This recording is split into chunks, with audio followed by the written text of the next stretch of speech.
Raw right now is in kind of a weird place. Like, there's just a lot of things that are just off about it, including, and this is kind of a bad sign, pretty much every title scene. Like, Kevin Owens can't seem to win without Chris Jericho. Roman Reigns doesn't give a shit about the United States title. The tag titles are in flux until New Day beats Demolition's record.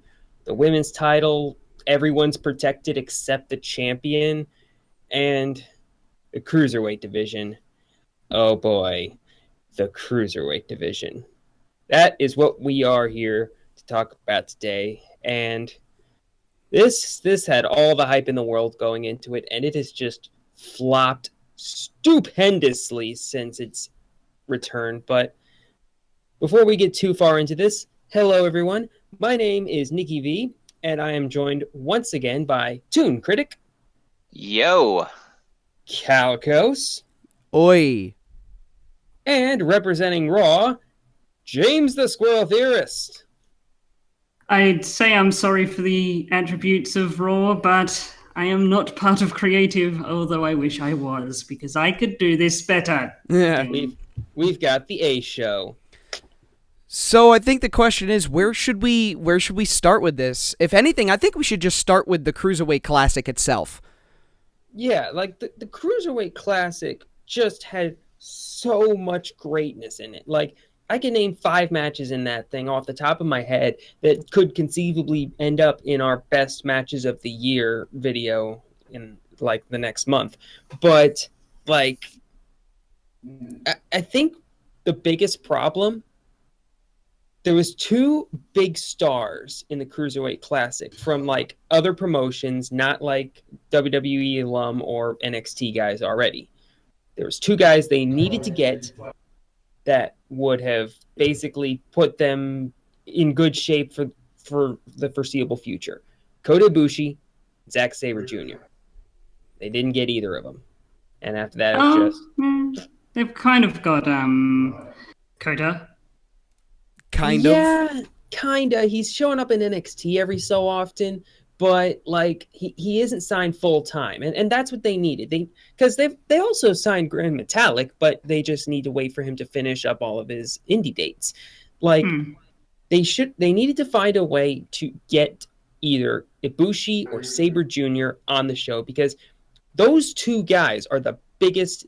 Like, back when I was younger, and just this is a quick little story, but back when I was younger, I used to occasionally read wrestling magazines whenever I'd go to Walmart, and I kept hearing about Daniel Bryan, and I didn't know that much about him, but I knew he was a technical whiz, and I was excited for the day when he would come to WWE. And I'm sure there's a lot of other people who were like that, who look through Wrestling Observer or whatever and like, hey, I want to see Zack Sabre Jr. because he's apparently the next grappling hero, or I want to see Kota Ibushi because he's got kicks for days. But like, they didn't get it. They didn't get either of them because, I mean, Kota Ibushi still has a lot left to do in New Japan Pro Wrestling. He probably won't come to WWE for a while, even though WWE wants him. Zack Sabre Jr., I don't think he gives a fuck. But even then, they did get some good catches. They got Brian Kendrick. They got Grand Metalik. They got Cedric Alexander. They got TJ Perkins. They got Rich Swann. They got Rich Swann. They got quite a bit of nice people, but they're not being used. Have we seen Grand Metalik on TV at all?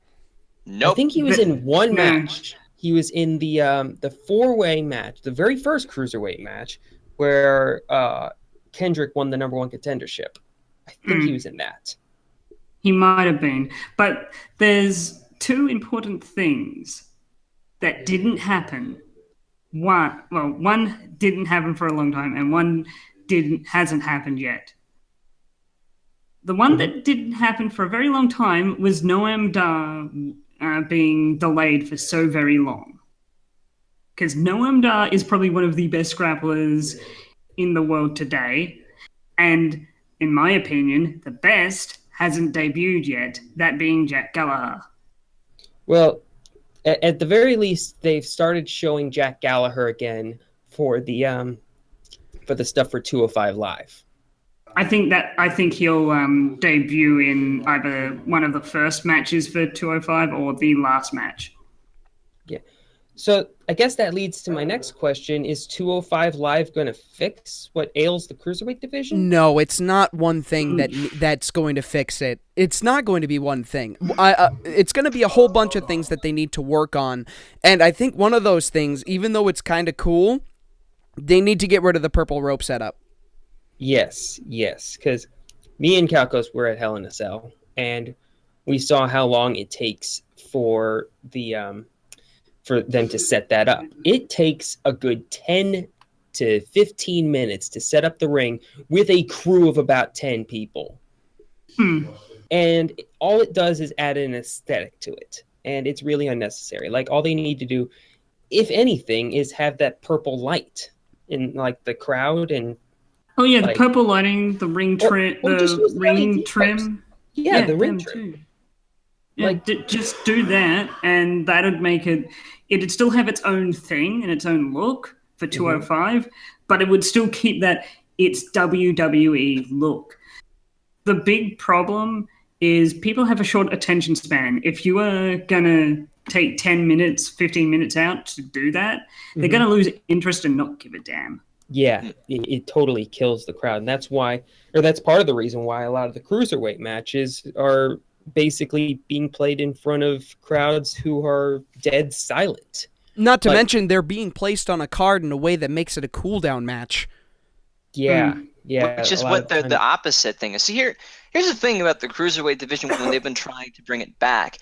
The Cruiserweights are meant to be a spectacle. If you're going to try and build up the Cruiserweight division, the best thing to do is give them a personality and an aesthetic to it. I understand, like, the whole purple rope things is probably not the best thing to do, but you're right. Just add, like, a little bit of lighting or something. They already have, like, something special, like, you know, the handshake and, you know, the pat downs. Like, it makes the Cruiserweight matches feel special, but at the same time, if you're putting them off as, like, filler bathroom break matches, it takes away from what they're really supposed to stand out to be. You don't want to go to the bathroom when the Cruiserweights are on. What the fuck's wrong with you?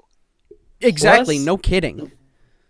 Plus, I think that the first two champions that they picked, like, they were just the wrong guys to do it, because they've been advertising these guys as lightning fast, blink and you'll miss it, just aerial whiz kids. And the first person they put the title on is TJ Perkins, who does a lot of submission moves and doesn't fucking emote. And then there's Brian Kendrick, who does not do a lot of high-flying stuff either. Yeah, and don't get me wrong.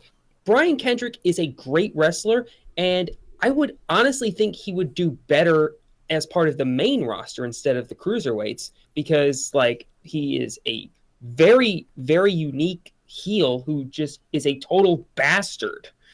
And, like, I think that he could honestly feud with Roman Reigns for the United States Championship, and it would be believable. But the same could be said for TJ Perkins, though, the way that they've built him up, though. See, it was a good thing for them to put the title on Perkins because he's the one who won the damn thing, but then to not even have his title reign be like little over maybe 2 months, if this guy was supposed to be, oh yes, he's the winner of the Cruiserweight Classic, he's the face of the division, and then he just gets fucked over, I'm like, wait a minute. Hold the phone for a second. Why did you build him up only to just throw him down like this? Are you going to put him up on the main roster? Because he should be on the main roster, I think, other than just the Cruiserweight division. Honestly, I think it was an example of, like, I honestly think that they had Perkins win the title because he was the only one of the final four who could be on Raw the next day. Because Coda couldn't, Zack couldn't, and Metalik couldn't. Except TJ Perkins was not on Raw the next day. Well, you know what I mean. Like, he was the only one who could compete full-time right away. Okay, fair enough. That's why I honestly think they should have just they should have had Kendrick win. Just win the whole CWC. I don't know about that, because it would have felt like just a WWE cast-off is better than every Cruiserweight in the world. What I do think they should have done was they should have had the Cruiserweight Champion not necessarily be the one who won the Cruiserweight Classic. They should have saved like the whole Cruiserweight Championship thing for later. Like, granted, you win like the trophy, that probably puts you like in line. Like, that's probably like the Royal Rumble or something. And then you have like what, another number one contenders match, and have that set up for the title. Because when you drop the title with the trophy, you're carrying around the title. You're not carrying around the trophy. Yeah. That's kind of like how one Baron Corbin is still referred to as like the winner of the Andre the Giant Memorial Battle Royal, but I don't fucking see the trophy anymore. It's literally the only thing from WrestleMania 32 that mattered. They like carry around that for like a month, and then that's it. It's gone for the Andre the Giant Memorial Battle Royal. Now here's a question. I like that idea of he becomes the number one contender for the title, so he's guaranteed the title to be in that match to crown the new champion. What if they had and this is something I love, and it's from old SmackDown, a beat the clock challenge. Maybe. Because what you can do with that is emphasize the fact that these guys are fast moving, quick pace. So then you'd have TJ Perkins versus a guy who won his match incredibly quick because of his fast moves and high impact offense. Okay, this does make sense, but I mean, you look at the matches and they're kind of boring. I know, which is sad. Yeah, and one of the other things that I think kind of doomed the Cruiserweight division, think about what the Cruiserweight division was in WCW. Like, it was high speed, high flying, high octane, all that good shit. And the people at the top of WCW's card couldn't do any of it. Like, it was Hogan and Nash and Hall and Luger and Flair and Sting. Like, you're not going to see those guys pull out shooting star presses or anything like that. But Lesnar tried. Remember how well that went for him? Well, it's funny. Okay, just a side note, that actually was Lesnar's finisher in OVW, so yeah, he could do it. He just messed up on the one time it mattered. Yeah, whoops. But if he had have hit that, it would have been... it still is a WrestleMania moment, but it would have been a WrestleMania moment for all the right reasons. Right. What I'm saying, though, is now... like, the Cruiserweights aren't doing anything that the main roster guys aren't doing. Like, Seth Rollins can do Phoenix Splashes, and Finn Balor can do all kinds of crazy pile drivers and shit. Like, and John Cena can do Hurricane Ranas. And Code Reds. This is not stuff that this is not the spectacle that it was back in WCW. Which is hilarious because they put the Cruiserweight division on the pre-show for every pay-per-view, and it works. It works really well. Nikki, you can attest to this. The pre-show match at Hell in a Cell for the Cruiserweights was fantastic. Did a very good job at hyping up the crowd and making all of us excited for the main card. But in the pre-show matches, everybody's doing the high-flying, crazy shit that we all expect them to do. But on the actual pay-per-view, the one-on-one matches for the championship, they're not doing that shit. Yeah, they started doing that a little bit in the match at Survivor Series between Kendrick and Kalisto. There was one move that I remember that was really fucking cool, where Kendrick kind of reversed a Selena del Sol from off the top rope into a, like... he landed in a way that it got him directly into the captain's hook, and I was just like, that's fucking cool! But, like, at the same time, the crowd was just not into it. And I feel like I'll get into the question next. Does anybody else have anything to say real quick? I think I know why. I think I have something. I think I know why that they're not into it as much. Maybe, just maybe, because from what I recall during the Cruiserweight Classic, the crowd was hot. The crowd was very into it. I think I know why. And this is something that we discussed a while ago. This is something that upset me.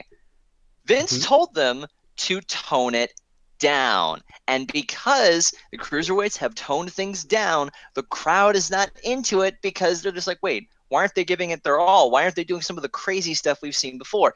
Understanding the reasons why, but you have to understand that these Cruiserweight matches are a spectacle, and you don't need to tone down a spectacle. If you water down something, it takes away the quality and the flavor. So logically, if you don't do these a lot and you save them for special occasions, people will get into them. But you're doing this on a weekly basis, and the crowd just does not seem to care, which that doesn't make any sense, because I remember back like on SmackDown when the Cruiserweight Championship was like the coolest thing, and then it just wasn't happening anymore. After a while, it just kind of died. The Cruiserweight Championship lost what it meant. And I think that in order for it to get some value back, they should be allowed to not go insane, but do something special with it. So that's just me. Mm-hmm. First off, thanks, Hornswoggle. Second of all, the people who, like, the people in the main event scene of the Cruiserweight division, like, they aren't the same level of just flippiness and excitingness that the rest of the division seems to be, which leads into my next question. Who do you think the Cruiserweight champion should be right now? Grand Metalik. Of the ones who are on the roster right now. Noam Dar. Dar can do some good stuff. Cedric Alexander. Yeah, Alexander's great. I want them to save that for WrestleMania, though. Because not only is he supremely over, like arguably the most over out of all of the cruiserweights, with the possible exception of Rich Swann, but that theme just feels like the kind of theme that, like, when he wins the title, people will be singing along with it. But, like, seeing as how Rich Swann has a title match on the 205 Live debut, I kind of want to see him win it. How about you, Toon? Toon? He's dead, Jim. Toon is dead. Okay, so Toon doesn't get an opinion. Toon, your mic is muted, if that helps you any. It probably will. That's usually what happens. He's dead, Jim. This is staying in the cast. Go ahead, Nikki. Definitely. But yeah, like, one of the other problems, I think, is besides Kendrick, there's no fucking heels. There really aren't any heels. And honestly, it's the heel dynamic should be slowing down the pace of the match. The faces should be sort of meta in that way, where people like Kendrick should be slowing the matches down, yes, and that makes him good as a champion. But the thing is, it feels as though he's not slowing it down because he's a heel, he's slowing it down because he was told to add to Toon's point, where it really should not be like that. Yeah. Like, they started building up Tony Nese a little bit, which is really cool, because I like Nese. Nese is a lot of good. Like, when a guy who looks like that can do a 450 splash, that's really cool. But, like, they just seem content on having him be the guy to basically be the captain of the 6-man tags on the pre-show pay-per-views for the heel team. And it's just like, oh. It's really annoying. As far as the Cruiserweight division goes, I mean, it's failing, and I don't know if WWE cares enough to salvage it. I know they care enough about some of the wrestlers on it to keep them on, people like Brian Kendrick, TJ Perkins, Cedric Alexander, Grand Metalik, people like them. They're going to keep them on because it's obvious that WWE wants to keep them, but as far as the actual division, I don't know. There's too many problems to speak of. Mm-hmm. Like, 205 Live will probably, like, I feel like it's going to alleviate some of the problems in that at least they'll probably have to bring in some more people, so there's at least some more potential stars to be made. I'm sure Jack Gallagher is going to be great. I can't wait to see him. Akira Tozawa, who, by the way, another person that they've taken the A name off of. Like, what is your damage, WWE? Same for Arya Daivari. Like, why? If I may, so I had a little bit of time to think of this. I think I know. Also, welcome back, Toon. Hi. I think I know how we can fix the Cruiserweight division. Maybe this is just me. Mm-hmm. The idea is, how about instead of putting because I didn't understand why they did this at first. Don't put the Cruiserweight division exclusively on Raw. Have the title be for anything. I think making the Cruiserweight title non-exclusive, any Cruiserweight can get it. That should be a better thing to do, because as long as it's on Raw, it's just the Raw Cruiserweight title. So what, is SmackDown going to get a Cruiserweight title? It's not going to work.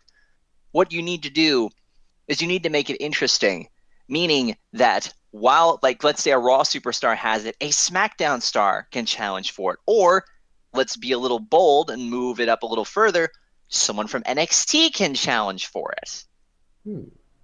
Make someone the belt who interesting. Maybe technically someone who isn't officially a part of WWE could get it. Exactly. Have someone invade and come over saying, no, I want a shot. Because I'm the best at this weight limit. Exactly. Add some mystery to it. Add some excitement. If you want people to care about a title, give them a reason to be emotionally invested in it. That's a pretty simple thing, I would think. But as long as it's on Raw, it's locked down. It needs to have some variety. It needs.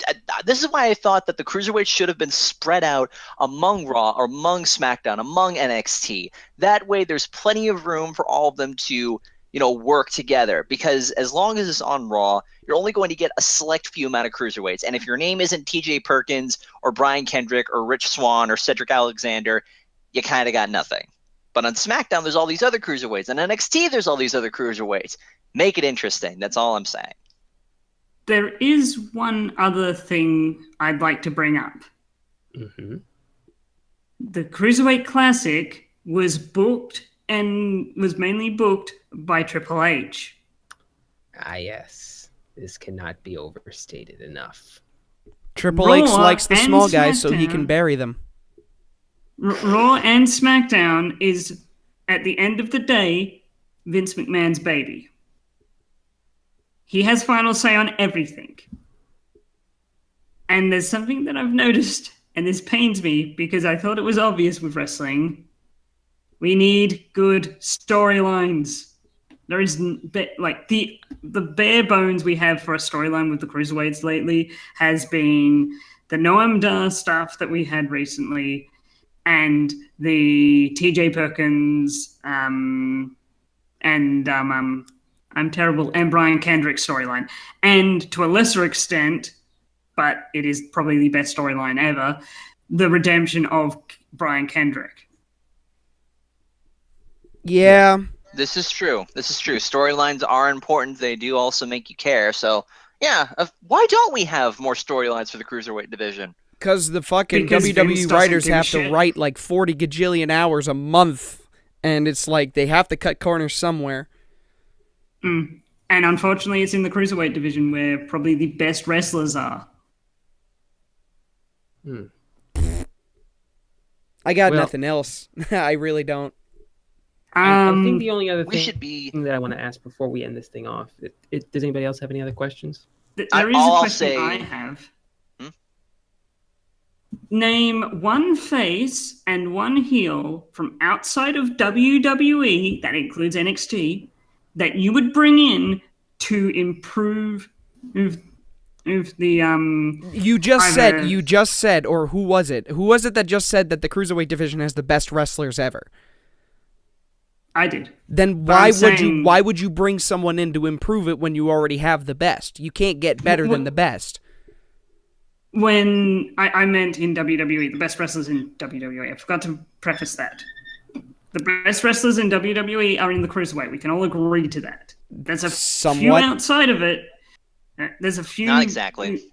There's a few cases outside of those. Like, if I made a top 10 list of best wrestlers in WWE, a lot of them would come from the Cruiserweight division. Nonetheless, with 205 coming, they're going to need more people. Only I said outside of WWE. I thought you were including NXT in that. No, I said not including NXT because it's still part of WWE. So anyone outside of WWE as a whole. And no, I agree. Only Lorcan's good. Okay, Prince Puma. Now question, heel or face? Either or. He's one of those that can go either or. He would come in as Ricochet, though. Yeah, and true. Ricochet, I believe, is a pretty face guy. He's a very big face guy. He's one of the best hot tags in the business. Okay, face guy for. I have a heel and a face. My face is Martin Kirby. Yes. Hey, add a Parmesan. Where the hell's my title shot? He is probably the most funny guy in wrestling at the moment, and he is over as fuck in WCPW. Now, for my heel is the villain, Marty Scurll. Ooh, I like me some Scurll. He's a great wrestler. He'd be the guy, like Toon said, to slow the match down to a crawl and force it to be in his style, which is what you want for a heel in the division. And he's also probably one of the most charismatic heels on the face of the planet. And who doesn't like a man with an umbrella? That is good. I got a good one. Rockstar Spud. Ooh. How many of you guys have things. seen his work in TNA? I've heard things about this guy. He is, without a doubt, the most hilarious wrestler out there. Like, dude is entertaining AF. And like he like this thing just got recently posted to the Squared Circle subreddit where he's facing this gigantic dude. I looked up his name and I have already forgotten it, so I don't care. It's some new TNA guy. And he's in this new guy is in a 6-man tag. Rockstar Spud is on the other side. And Spud looks at him, looks up and down, tags out, and flips him off. Then later on, a couple weeks later, they're in a one-on-one match, new guy and Spud. And Spud is like, okay, I can do this again. He turns around, oh shit, no one to tag. Keeps looking. Turns around, tries to shake new guy's hand and gets clotheslined the fuck out of him. And it's just like, I really like him. And plus, he's only 140 pounds, so I think that would be a new record. I would bring in absolutely nobody. There is no wrestler that can improve the Cruiserweight division. The Cruiserweight division will be improved by better booking, better storylines, better match placement, which is probably the thing that needs to be improved the most. Better match placement, and just better everything other than the wrestlers. All right, a good handyman does not blame his tools. They have very good tools. They just need to know how to use them properly. So I would bring in nobody. Okay. Fair. That seems fair enough. So, do we have anything else to discuss? Not or are we going to really. wrap this up? Quick one last thing. WWE, sign oh god, I forgot his name. Fabian Eichner. Sign Fabian Eichner. He was one of the best guys in the CWC, and I haven't seen hide nor hair of him since. Sign Fabian Eichner. Okay, James, I want to cut this off now because I have to clean my kitchen and then go see Moana. I'm gonna be busy, so I need to cut this off. Let's now. wrap this up. Super meta as fuck, I know, but I was literally just gonna say, no one mentioned Ospreay. Will Ospreay has too many concussions. Yeah, he's going to be taking a break for a little while, so that's fine. Anyways. So, that, I believe, is everything that we need to talk about. Maybe in a couple of months, once 205 Live gets off the ground, things will get better. But WWE, you have something amazing. Stop fucking up monumentally with it. Thank you, and good night.